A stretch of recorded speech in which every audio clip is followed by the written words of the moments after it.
Welcome to the 10th seminar in our seminar series on the social role of colleges.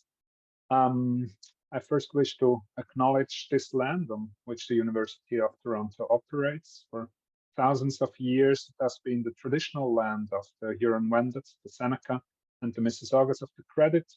And today, this meeting place is still the home to many Indigenous people from across Turtle Island, and we as researchers and teachers are very grateful to have the opportunity to work on this land.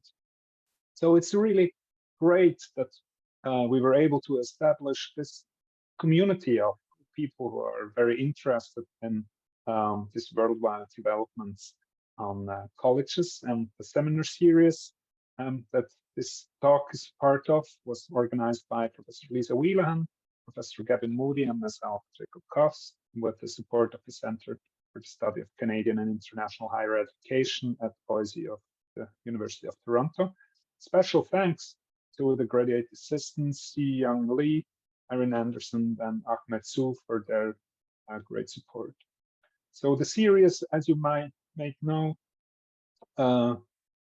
explores the important role that community colleges and similar type of institutions play in supporting social, education, and cultural development in their local communities and regions. And we argue that this role, the role that colleges play, is not as well understood and theorized as the role of universities and schools, and that this matters because colleges are vital for the well-being of their local communities, and they support their regions and communities in many often invisible ways. But the ways in which they do so differ in different countries and systems, and that's why the speaker series includes speakers from very different systems. So as I said, it's the 10th session, and until now, this speaker series featured presentations on developments in the college sector in Canada, in France, in Switzerland, in Finland, United States, Germany, the UK, Chile, and Australia. And you can access all these previous presentations and recordings on our series website, and we'll post a link to the website afterwards.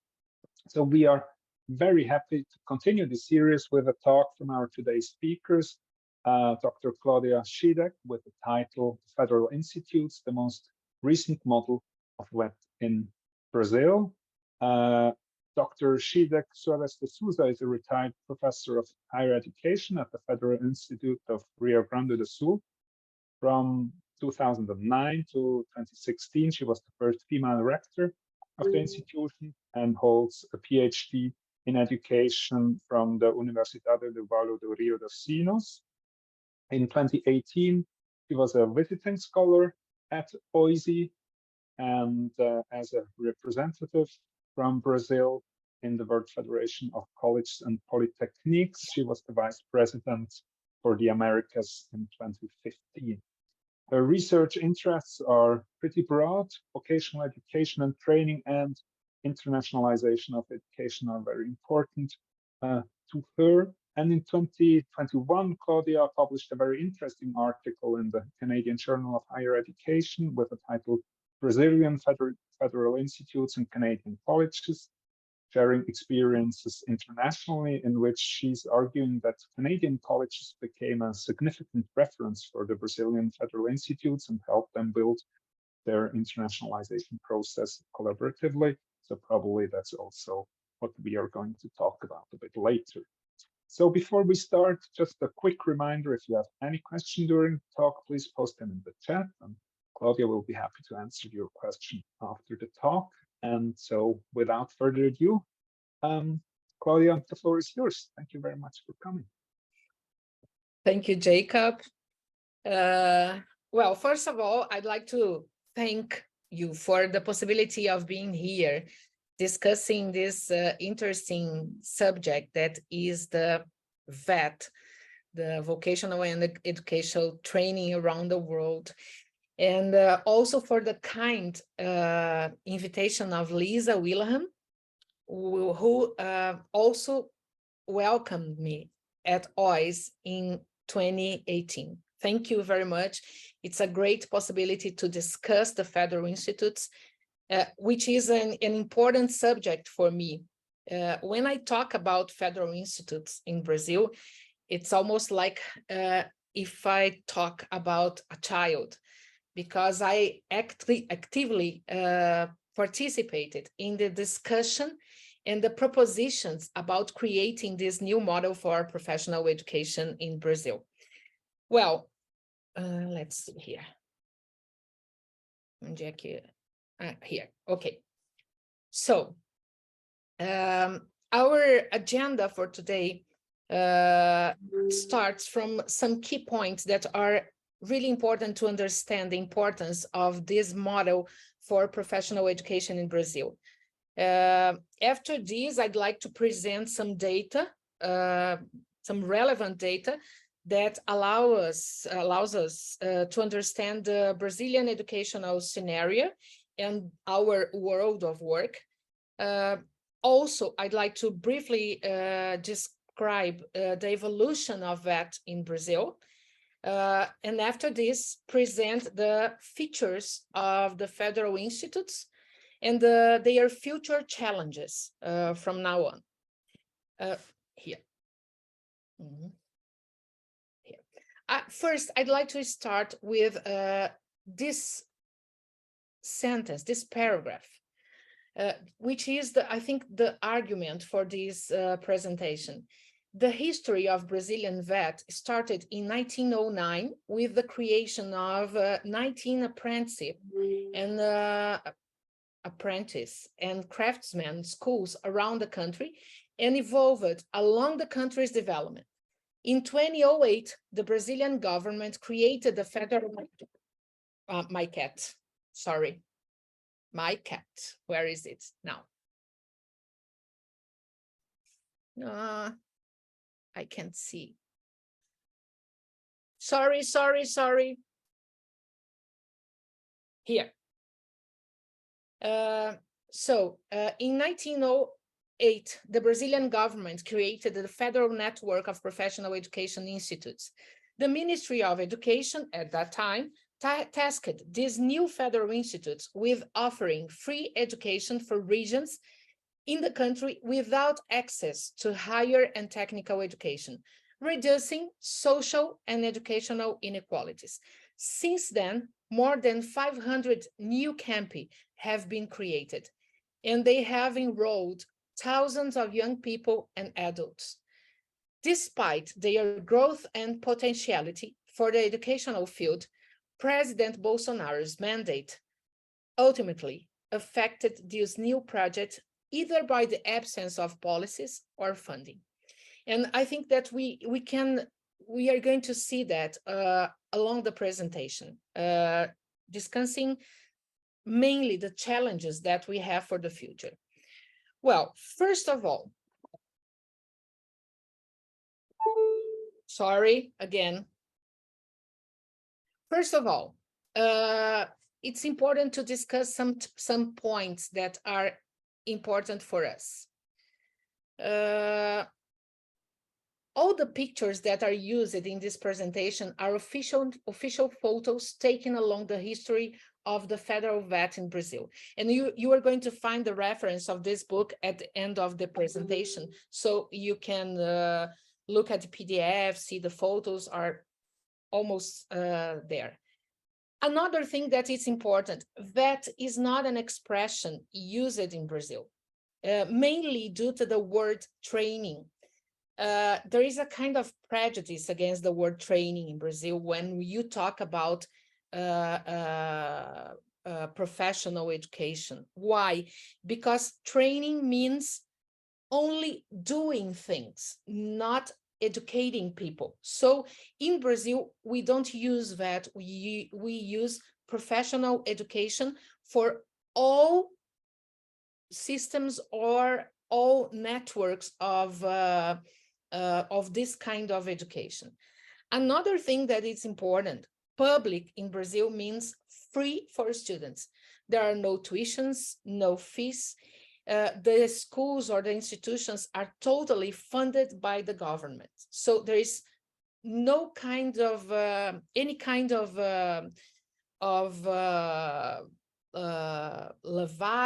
levies or contributions that can be done for these public institutions. So our section 2 talks about some data about Brazil. Brazil is a liberal market economy with weak links between institutions and the labor market. Brazil has just a few regulated occupations, such as engineering, health, education, law. I think that this kind of occupations are elite occupations, so they are regulated. And we have a high participation system of higher education. As you can see from the data here, we are 26 states in 5 regions in Brazil. Some of them are really really poor, as the north and the northeast of Brazil. Our population living below poverty line is almost 30% of the population, which is really high, and it give the federal institutes or other institutions with a high challenge to overcome this, to bring these people to other kind of life. Our self-employed people are 33% of total employment people, which is really high also. And our youth that are not, that is not in education, not in employment or training, are almost 26%. Although our unemployment, our total unemployment is decreasing nowadays, but we still have, when the unemployment people rate decreases, our self-employment people arises. So it's really, we are used to say that Brazil is not for amateurs. Brazil is a really difficult and complex country to govern, to manage, and it's not easy for education at all. So in our section 3, we are going to see some important points of our educational system and our professional education scenario. Here, I don't know if it's the screen is complete for you. Yes, you can see all the yes, okay. So let's look at the Brazilian educational system and where the professional education is in this scene. Brazil has a mandatory basic education system for children and adolescents from 7 to 17 years of age. When the students move to upper secondary education, they have 3 options. They have general education, they have professional education, and we have a kind of another professional secondary education, which is called teacher education. It's really decreasing in Brazil. We have few institutions that work with that, but we prepare some students, some high school students to work with pedagogical stuff and be in some kind of kindergarten or this kind of schools. Okay.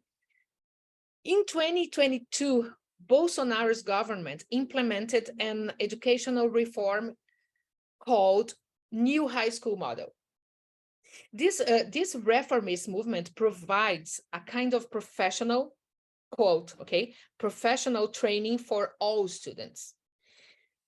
If we look to our Brazil's secondary educational system, we see that it's generally poor, with minor exceptions, For instance, we have some private good schools, and well, our professional federal schools that work with secondary, with this professional stream or pathway.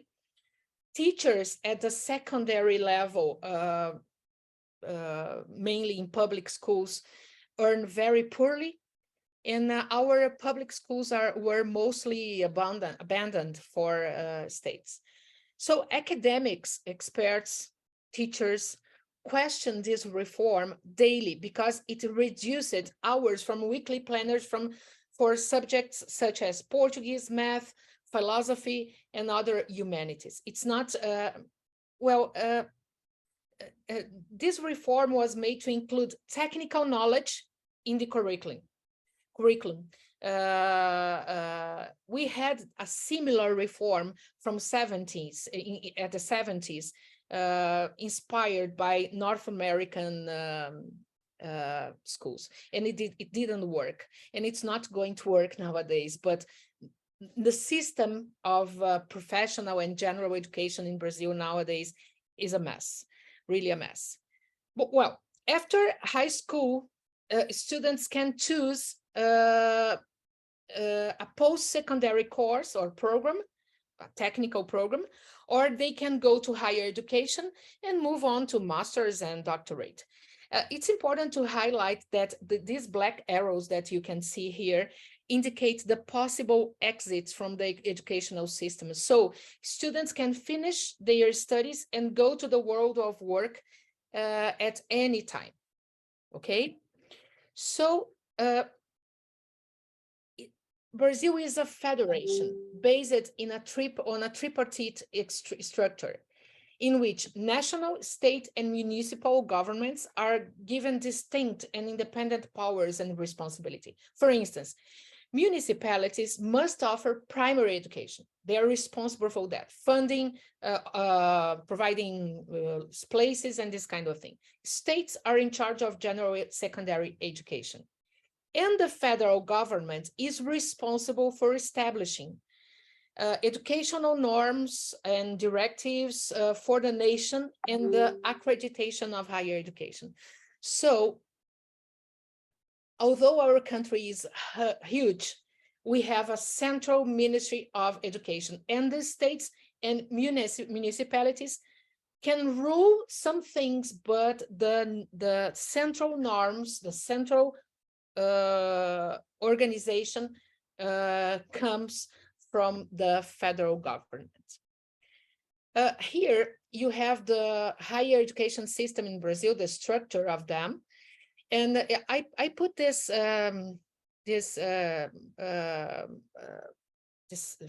figure here for you to understand the system by their legal status, and which reflects our primary and secondary schools also.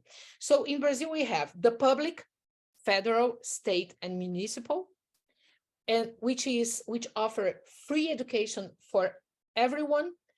And we have the private sector, which is for profit or not for profit, whatever it means, okay, because the students have to pay for their education, and you can find it from the primary to the tertiary level in Brazil, so higher education system. So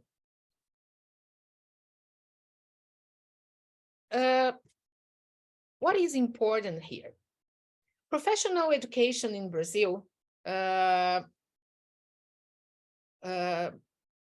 in a systematic and organized way begins with creating schools of apprentice and craftsmen by President Nilo Peçanha in 1909, which said, Brazil of yesterday came from left the academy.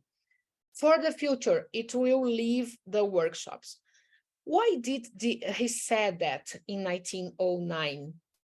After the arrival of the Portuguese royal family in 1808, we had a migration movement from the rural area to the urban.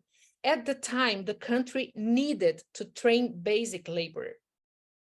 Brazil needed a skilled workforce for the bureaucracy established in the country. For instance, public servants or managers or this kind of thing. Besides, with the abolition of slavery, many freed Black people were left with nothing to do. No wages, no jobs, nothing, because the farmers didn't want to pay the wage. So these Black people eventually migrated to the city. So in 1909, the government created the 19 schools of apprentice and craftsmen, established in the country's capital, and whose objective was precisely to serve the most vulnerable population to prevent wandering and absenteeism. Well, these schools were created to attend to serve poor people and free slave people. So this, as you can see, these schools were linked to the Ministry of Agricultural, Industry and Commerce by President Nilo Peçanha. They were school-based, and they had a significant French influence. At that time, Brazil saw France as the great cultural model to be followed. And these institutions have evolved over the time in accordance with the federal government's policies. For instance, in 1950s, for example, there was the creation of the first schools connected to the productive sector. Nowadays, they are known as the S system, whose inspiration is the dual German system. They are funded by specific levies and are still very strong in offering continuing education programs, but they are not public. They are a system apart from the federal system. After 100 years from the first professional schools in 2008, the federal institutes were created. The federal institutes form a federal professional education network, which has expanded rapidly, quickly in the last 15 years. And we are going to see a little bit more about that in the following slides, presentation slides. We are 41 institutions. We are also still school-based, and we offer all levels of education, integrating research and extension. So here you have, I think that this photo of 1912 reminds me why these schools were created. You can see the authorities at the back, and you can see the Black people and the poor people in front of the photo working.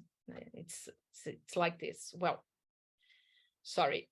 Here, you have a quick overview of professional education in Brazil, the kinds of institutions, programs, funding, number of schools, and number of students enrolled nowadays. As you can see, if we take the public network, state, municipal, and federal, you are going to see that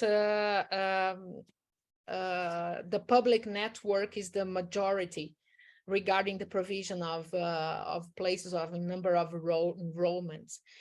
However, the federal institutes are the most significant public network of that. I'm not going to discuss this because it's important to go to the federal institutes. So what is different about federal institutes? What make the federal institutes different from the other networks? First of all, the federal institutes were created by an act in 2008, and it's mandatory for them to offer at least 50% of enrollments for technical courses integrated to high school. 20% of the enrollments for teacher training and 30% for undergraduate and graduate programs. Also, it's their mission, it's on the law, okay? When you go to the law, you can find these points there. So it's difficult for people to change our culture because it's on the law. So we have our vision and mission and objectives because it's there. To change this means to change the law, and it's not easy to change a law in Brazil. But it's in their mission to expand the professional education to all regions of the country. You're going to see in the map, we are in the Amazon, we are in Pará, we are in the Northeast region with lots of campi offering professional education. Also, it's their mission to expand their access to science and technology. Now we have students, teenagers, or our professors working with this in all regions of the country. We also have to form qualified professionals in the interior of Brazil, in the countryside, because it's not easy. As you can see, the 19 first schools were created in the capitals. Now we are going to the countryside. We are offering this education also in rural areas and in the interior of Brazil. We have to foster, they have to foster regional development and to develop strong links to the local community. We also have to serve municipalities with identified local productive arrangements, low income, and more than 50,000 inhabitants. Offer secondary technical programs to post-graduation in the same campus. It's possible to do it. They have to develop innovation of products, processes, and services, develop innovation hubs to promote social inclusion and reduce inequalities. And also another important thing is that we have full-time teachers and staff for the good and for the bad, because there are good things for that, but also bad things about that. Well,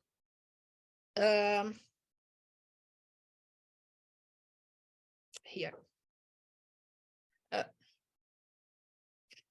Till 2004, we had in Brazil only 144 technical schools. From 2004, we built 508 new campi around the country. We had the federal institutes had an increasing of 15,000% in the budget.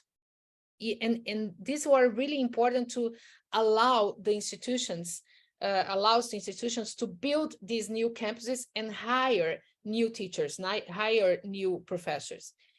But that's not all. Since 2004, the federal institutes have consolidated themselves as the second public policy best evaluated of Lula's government by the population, precisely because of the need for social mobility that we have in Brazil. And also because of that, they reach regions that had no access for free or quality of education. Also, the federal institutes are recognized for their quality of education and for the training they offer to their students. It's almost a quality seal. They have won national and international awards and provide a whole education offering sports, dance, theater, music, and with a curriculum that articulates general to technical education. I will bring some examples of that next slides. For instance, when you go to, I don't like much this kind of comparing exams or this kind of thing, but it's important for you to understand the importance of this quality of this professional education that the federal institutes offer in Brazil.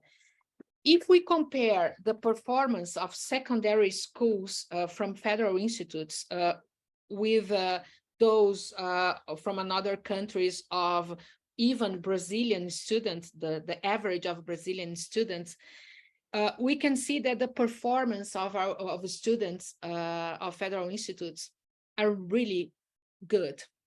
They perform above the average of Brazilian students, secondary students, and they are at the top 5 or top 10 PISA performance, as you can see in reading, math, and science. For instance, in reading, we are the 5 comparing the performance. Brazil, well, you cannot even compare it, but that's it. Another example, in 2022, Campus Osório from Federal Federal Institute of Rio Grande do Sul won another international award with a sustainable absorbent project in Sweden. This project was developed by high school students from the fibers of the palm and the stem of banana tree, industrial byproducts present in the North Coast region in Rio Grande do Sul. It's not the first award, it's the second one. With residues of drug capsules, the students created a biofilm that involves the inner part of the sustainable pad. And this was part of a project involving research, extension articulated to high school. And that's it. Can you imagine a situation like that, a high school student going outside the country with a project that they develop in their campi with with professor and labs and this kind of thing. This is really revolutionary for our secondary school. Another example is that this is another type of project developed by federal institutes that contribute directly to the regional development of their communities. The Teresa de Benguela project, the name is originated from an enslaved Black woman who fled the mistreatment of her owner to lead a quilombo in the state of Mato Grosso.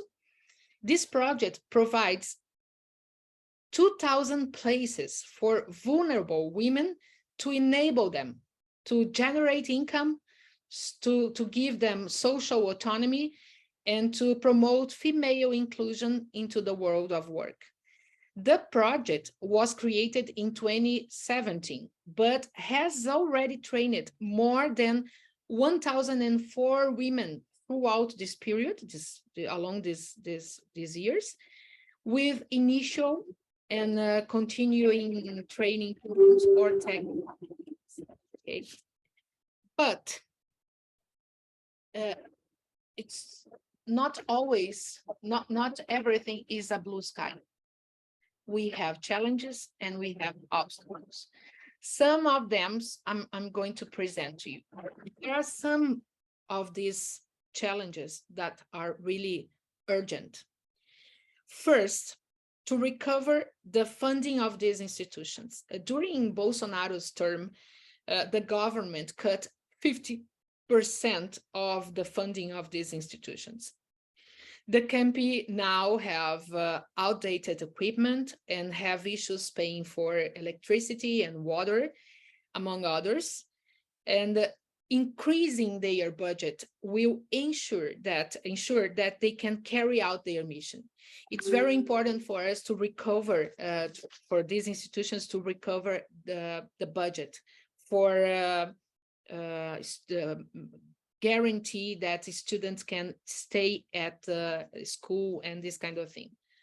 Another one is after 2016, these institutions were under attack from the federal government, from Bolsonaro's government, and also from the market, which criticized the model of the federal institutes with the discourse that you know that it is costly, that the programs do not meet the demands of the world of work, and etc., etc., etc. The clear objective of these attacks is to open a huge market, a huge educational market for new companies in Brazil. So what prevents this company to really put their arms, their hands into the federal institutes? It's the law. It's the act that created this institution. In addition, another urgent, in my opinion, another urgent challenge to overcome is the pandemic has brought an urgent challenge to overcome the online education. Why? Because the institutions have to develop strategies to qualify their curricula and programs to ensure that they can have the students to sustain the project of the federal institutes. Why I tell this? I visited almost all campi here in Rio Grande do Sul this year, last year, 2022. Some of the federal institutes campi have around 40% of dropout nowadays, which is really high. Why? Because of the economic situation of the country, and because of the pandemic presented some students another possibility. So we have to deal with that. We have to develop, the federal institutes have to develop strategies to qualify the programs, the faculty, the staff to deal with online education in order to face the privatization and the marketization of education. Well, last but not least, our challenges, other challenges for the institutions should be considered. The faculty of these institutions are composed mainly of people with master and doctorate degrees, around 80% of the faculty. Without any doubt, these can guarantee much of the success of the federal institutes. However, most of them have weak links to the world of work. Some of them haven't even worked in industries or the private sector. Some, they've been students and researchers all their lives. So when they enter in they are contracted by the institutions, they don't have the experience to deal with the challenges and the changes of the world of work.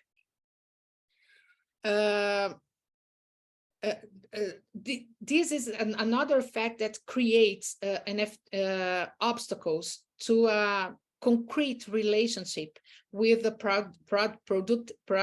productive sector. In addition, there is another thing that it is important. The curricula of our programs are strict, which prevents the institution from having the flexibility to incorporate changes in the that comes from the world of work. Sometimes I call it a kind of there is a kind of intellectual fiefdom about professors' disciplines. They own the knowledge of their disciplines, and in many cases, they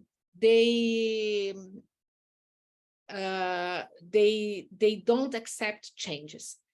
The other thing which is important that sometimes, and we have to discuss and go deeper into this, the community sometimes can see the differences between universities and the federal institutes. In some places, there are kind of overlapping in programs, and even the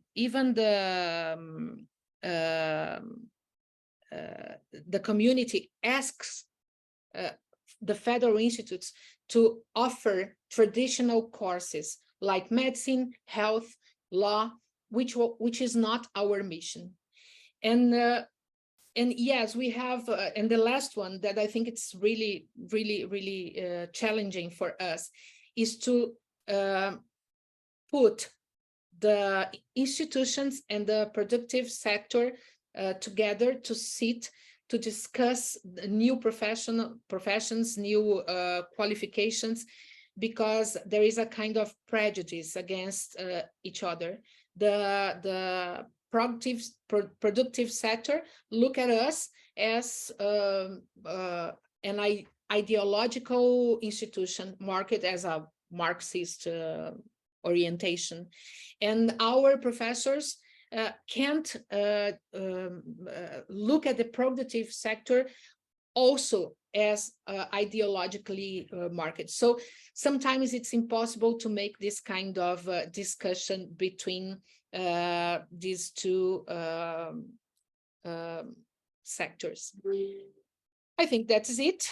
Here you can find some of the references. I'm going to send you this presentation after, and thank you very much, and I'm really open to questions. Thank you very much. Thank you. That was absolute fabulous presentation. Thank you. It was really great and interesting, and opening up the discussion that we already had during the last few presentations. I think it's really a new perspective, and it's also very interesting to discuss the impact of an institution that combines not only a basic vocational training, but also opens up to masters and even doctorate degrees, to my understanding. And I think that's very new. So in the chat, we have a few questions, and I would ask Alan to ask his question live, probably, and then Claudia, you can react on that. Sure. And go through the other ones. Thank you, Claudia. I wrote a question here regarding expansion. When I was a student back in 2008, there were a few discourses that economized quantity versus quality, and it has been over 10 years. And I wonder how you evaluate that expansion in regards to that economy and in regards to internationalization. And in addition to that, I'm also thinking here about the dichotomy of attending to local markets' needs and internationalization, which is the focus of your dissertation. How does the Institute reconcile the market needs, helping students hone skills and acquire knowledge that can help them become citizens of those economies, and also, participate in global networks and global economies? How does the Institute reconcile those discourses in light of those local needs and quote unquote global demands? Thank you. Hi, Alan. It's a pleasure to be here with you. One of our former students from Federal Institutes, this is the example that I can give you. Alan is from Federal University of Rio Grande do Norte, if I'm not wrong. And it's really a proud for us as teacher to see that they can, and I think that trying to answer your question, Alan, I think that you are the answer for your question. How can we reconcile the discourse of the market and the needs of the people? We give people the opportunity to be what they want to be. For instance, we develop not only technical skills, we develop people for looking for the challenges of the world as sustainability, as climate challenges. And well, if you look to the projects that our federal institutes develop in Brazil, you can see that most of them try to focus on the future of humanity. Well, the market is inside of this. Okay, that's probably what we find difficult to discuss in some places with the market, because sometimes they put the profit above all, and we are not worried about giving our students the possibility only to be profit in money, but to be realized as a citizen. It's not easy, and it's a complex theme to work on. I think we are on our way, okay, but we are not going to finish this. It's a long-term project to discuss this and discuss again. Last week, I went to a campus of Federal Institute of Farroupilha Federal Institute to discuss something like that. What is the issue there? It's not possible to discuss with the productive sector because they don't like the Federal Institute. They think that it's promoting a kind of revolution. They are forming people to think, not only to do, and this is an issue for them. So, but what we have to try, put people together, discuss it, try to show them what we do, what the federal institutes do, and also allow them to discuss with us, because we have to, it's important for us also see what is changing in the world of work, and not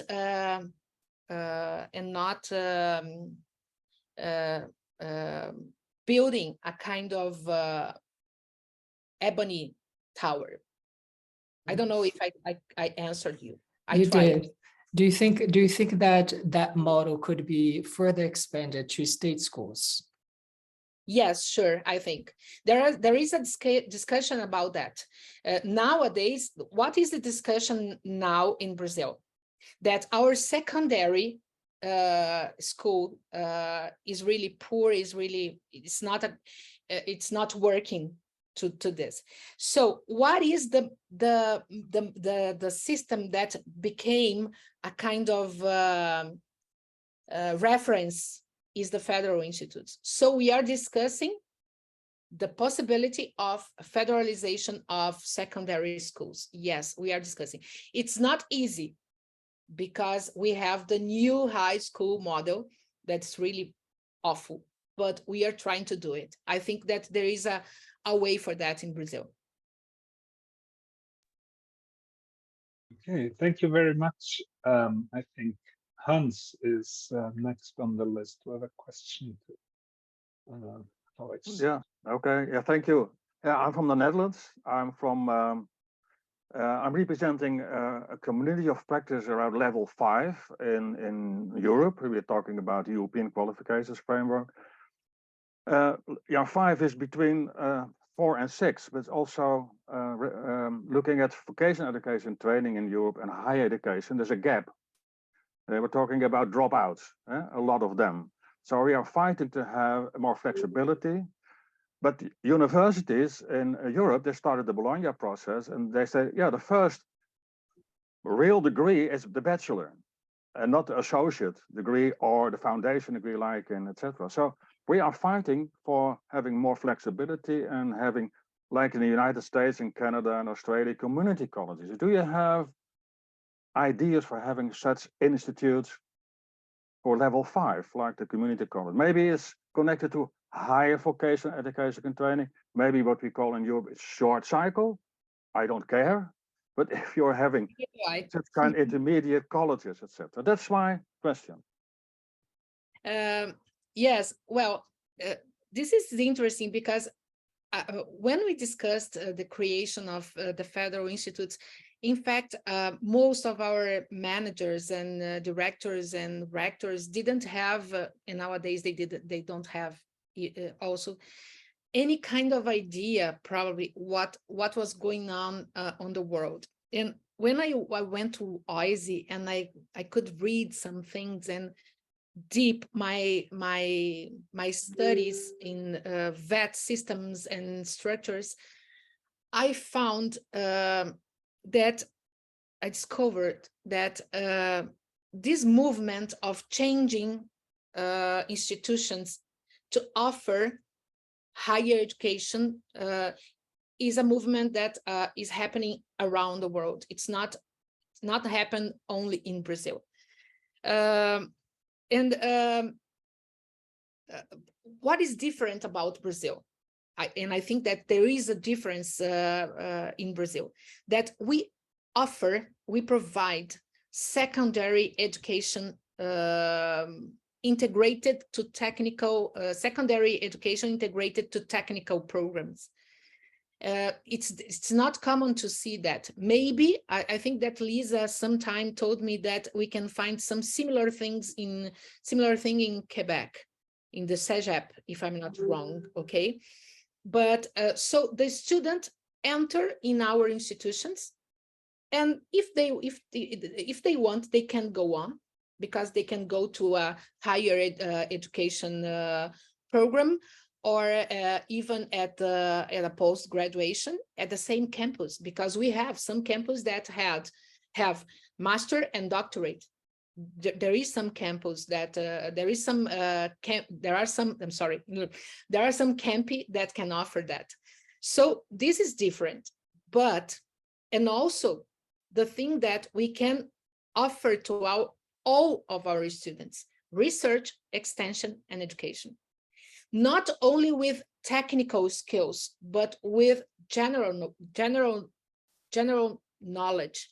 That is important. It's sometimes I talk to friends that are at universities, for instance, and what they say to me, we know when there is a student that comes from the Federal Institute, because at the first day of school, when we are talking about doing a project or talking with them about goals and objectives and well, this kind of thing, how to develop a research, they know about that, because they come from a system of secondary school that works not so deep, but works with this kind of concept.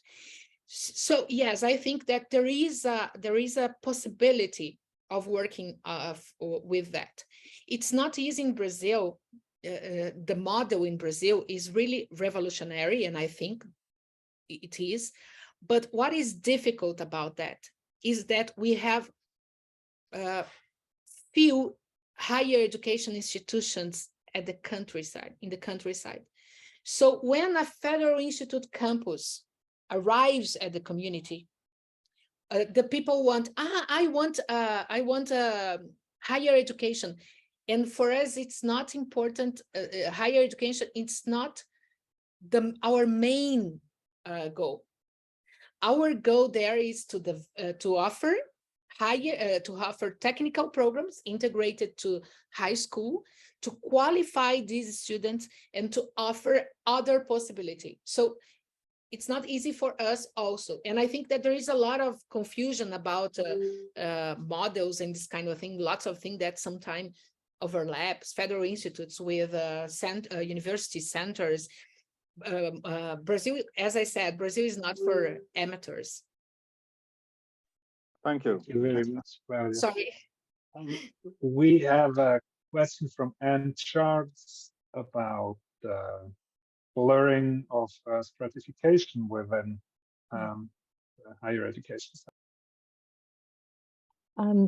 Good morning, good afternoon. I'm not sure what the time is in Brazil, but amazing presentation.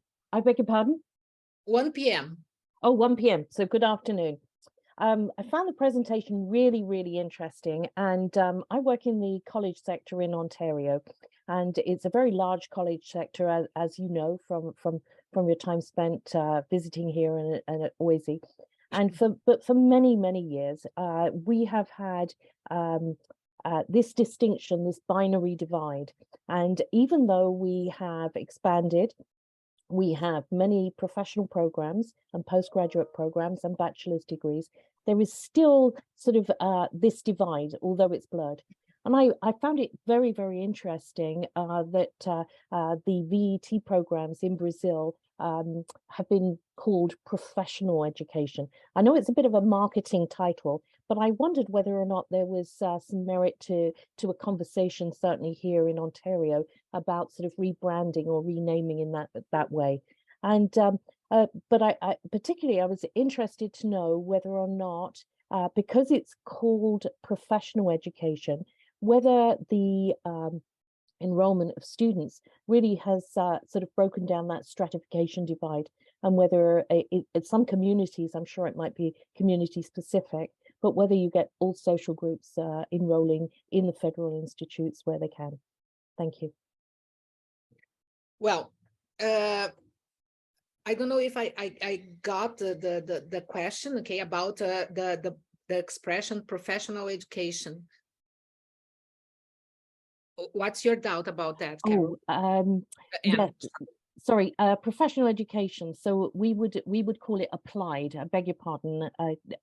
So our colleges are known. We talk about applied education rather, and so it's still got this sort of connotation that it's hands-on. And but obviously hands-on is in the 21st century is very different from hands-on in the 1960s or previous. Yes, well, I don't know, maybe the professional education means a kind of whole perception of education from secondary to a graduate level. Okay, so we don't have in Brazil any kind of institution that it has applied together profession. We work with innovation and but not apply it. Maybe because we have these institutions from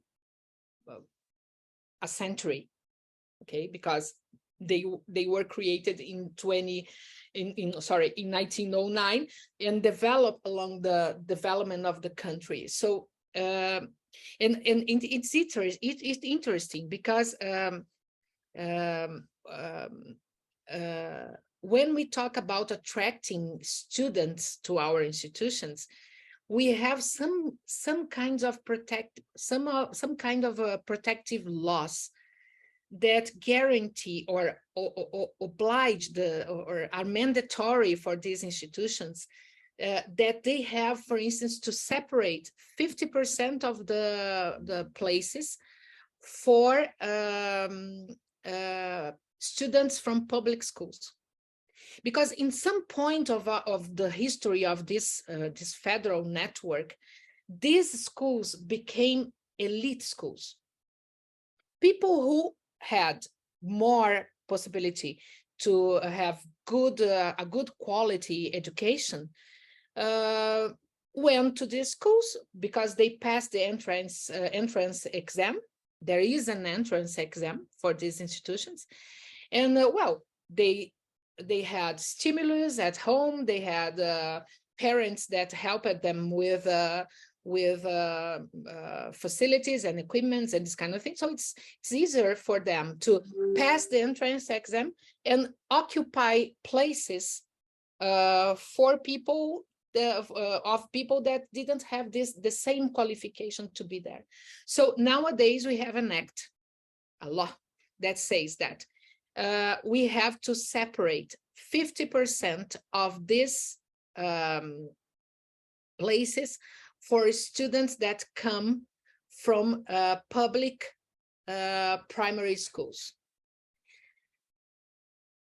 Within this 50%, we have another kind of separate of places.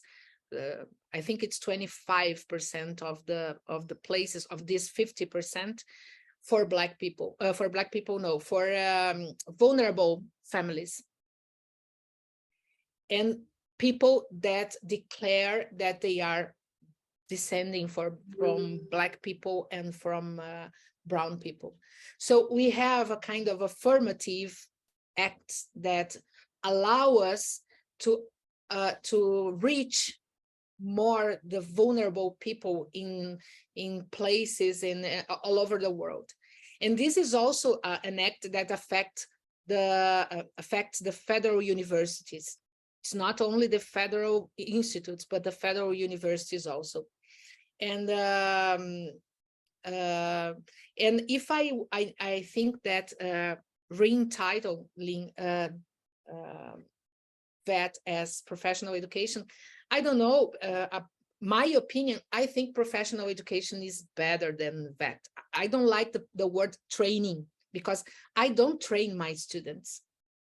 I educate them. But I know that this is not only a matter of opinion. There is lots of experts and academics thinking about that.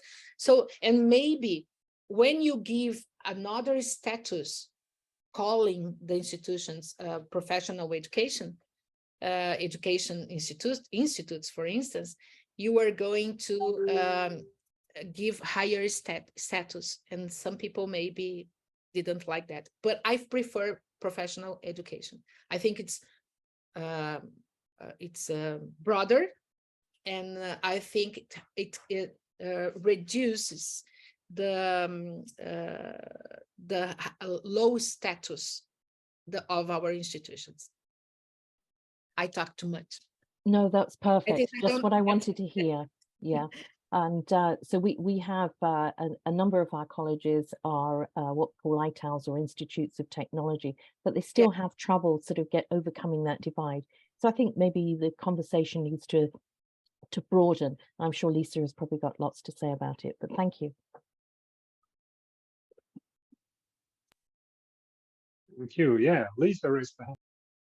Thank you for a lovely presentation, Claudia. It was really very enlightening and a very positive story overall, and one that's very good to hear. And I hope that systems from around the world can learn a lot from Brazil. My question to you is about pathways, because one of the problems that we have, where we have binary systems which separate out colleges and universities, for example, Canada or in Australia, or even in some of the dual systems, like Germany and Switzerland, that there is a problem in students progressing to higher levels of education.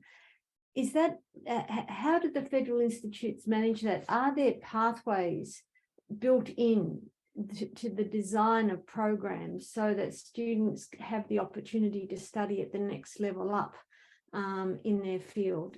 To what extent are pathways a factor in the design of the federal institutes? Well, you were talking about the same campus or even between institutions? But both. Okay. Yeah. Okay, so inside the campus, we have some campi in Brazil that reached this possibility. It's not well. It's not when you talk about master's or PhD programs. Brazil has, I think, one of the most strict evaluation about that. So we had to fill lots of features or conditions to offer master's and doctorate degree. So some campi did it, okay? They have master and PhD, and the students enter and can go. It's an option of the students. They can go from the secondary schools to a master. For instance, the Campus Bento Gonçalves offer secondary level integrated to enology course program. Offers the ISKID 5 or it's a higher education program for enology, and offers a master for enology. So the student enter the school, we can leave the school with all these qualifications.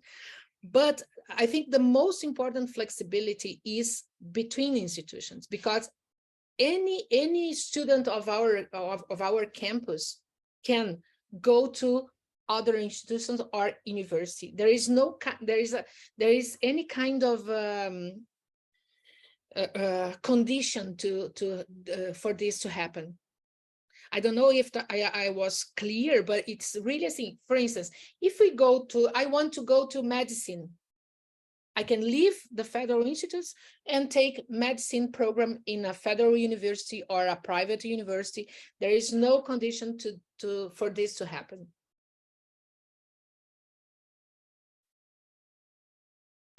I'm always nervous when I talk to Lisa because I love her. It's reciprocated. And I know that she is a superstar in that. Thank you very much, Claudia. I have a question as well.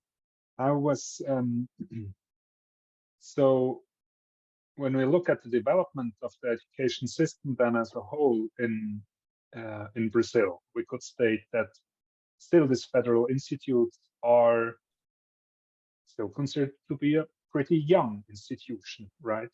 The institution is only 15 years old or so, or 17, something like that. And sometimes the public perception of institutions is a bit lower than, and the contribution of the institution is way slower than like the political movement, probably. Like, we have a political idea, we can reform the system, we build new institutions, and we think that's rolling. But sometimes the public perception of the value of a certain institution changes way slower than we can build new institutions. So I was wondering, you said sometimes that people in rural areas, if you start a new federal institute, they're looking for programs that are not provided by federal institutes. Your example was, I think, medicine. And so I was wondering, so what's the public perception? Do they think, what in a public perception, what's the contribution of the federal institute? Are they regarded as education for the poor, education for the rural poor areas, and people that really aspire some sort of social mobility for themselves, they are aspiring to attend a university? Or is this really also changing the public perception of the value of education? And yeah, that's like, I think you see more or less on what I'm interested in. I think, I hope that I get everything that you said, because there is some kind of cut, but I think I understand. Let me try to explain. when you go to the countryside, in small towns, for instance, small towns with 40,000 people, because it's small when you compare to capitals, okay? There are some areas that there are nothing, neither online education, because when you look to Amazon, for instance, are really difficult regions to put a kind of school or a campus or university there. So when the Federal Institute arrives in a city or in a town, we have to take public meetings with the community. So we have to explain to the community what we do, what we are going to offer, what kind of programs are we can offer for them. And this is discussed, and we work with the economic data and to offer the programs. I understand that sometimes they want more, that people want more. But when they see their children entering to a really secondary education level with quality, with development of research and extension, they understand that they can go wherever they want and see whatever they want. So the public perception, and also another thing that is important, Jacob, is that this kind of meeting with the community and discussing of programs and this kind of thing puts the community inside the institution. So the public, I understand that the public perception sometimes wants that the federal institutes go further, but the institutions know that it's not their mission. So because if we do it, we are going to overlap with other institutions or other universities. So this is a kind of discussion in a good positive meaning, okay? Sitting with people and explaining to them. I understand that the worst public perception against federal institutes were built by the last government that really put us into an ideological spectrum position, okay? And so this is what we have to work now to prove and to show that we can do good quality education, to promote social inclusion and to bring students to them. I don't know if I answered your question. Yeah, absolutely. I'm not sure about Thank you that. very much. No, you did. Thank you very much. Okay. You're kind, very kind. Are there other questions for Claudia or comments? Okay. So then, thank you very much, Claudia. Lisa, would you want to? Yes, yeah, look, this was just fantastic, Claudia. Thank you very much. It's always inspiring to hear you talk about the Federal Institutes.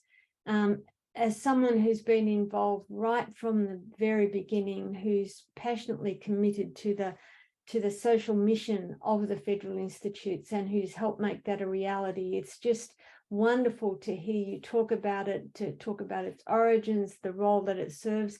And you've helped us to deepen our understanding of the social role of colleges and the different ways in which colleges can meet those, can perform those social roles. So that's something that we're going to take on board in terms of our broad thinking about, how do we theorize colleges? What role do they play in society, and why do they matter? So thank you. Once again, it's been an absolute delight to have you, as I knew it would be. I want to thank also Ahmed Su, Erin Anderson, and Siyoung Lee for their wonderful work in organising this seminar, as they have in every single seminar up till now. We've got one more scheduled, and there's a few more that we're sort of thinking about, but the next one, I can't remember the exact date. Maybe Ahmed will be able to help. May the 4th for Ireland with Ellen Hazelcorn. Yeah. So we have that confirmed for now. Like you said, we have a couple of more we are thinking about. So you can take it on again, but we are looking forward to seeing everyone again. So that's right. So the next one will be on Ireland, which is also regarded as an international success story in terms of having massively increased the level of participation of the population in tertiary education and in tertiary education attainment. And now they're grappling with the whole question of system design. What should their tertiary education system look like, and what role should institutes and colleges play in that system, and how should that be differentiated from universities? So that will be a very interesting presentation, and we will be hitting the airwaves soon with all that information. So thank you once again, and thank you, Claudia, of course. Thank you.